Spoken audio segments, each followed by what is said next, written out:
வணக்கம். ஜிகேஎஸ்வி ரவிச்சந்திரன். இந்த வீடியோவில் பார்க்க போகிறது ரெட் டாக்ஸ் அப்படின்னு சொல்லிட்டு ஒரு சோசியல் மீடியா, யூடியூப் மீடியா.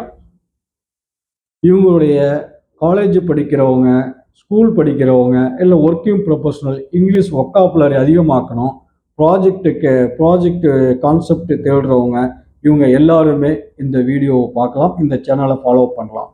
இவங்க தான் ஃபஸ்ட்டு இந்த மாதிரி கான்செப்டுகள், பேட்டி, இதெல்லாம் பாட்காஸ்ட் இதெல்லாம் அறிமுகப்படுத்தியது இவங்க தான். இவங்களுக்கு பிறகு வந்தவங்க தான் தமிழ் சோசியல் மீடியாவில் வந்துட்டு எடுத்து போடுறது. பட் இவங்களுடைய கான்செப்ட் ஹை குவாலிட்டி, ஒரிஜினல், நம்மளை மாதிரி டைம் பாஸ் கான்செப்ட்லாம் கிடையாது. ஸோ ஃபாலோ பண்ணிக்கிங்க ரெட் டாக்ஸ். நன்றி, வணக்கம்.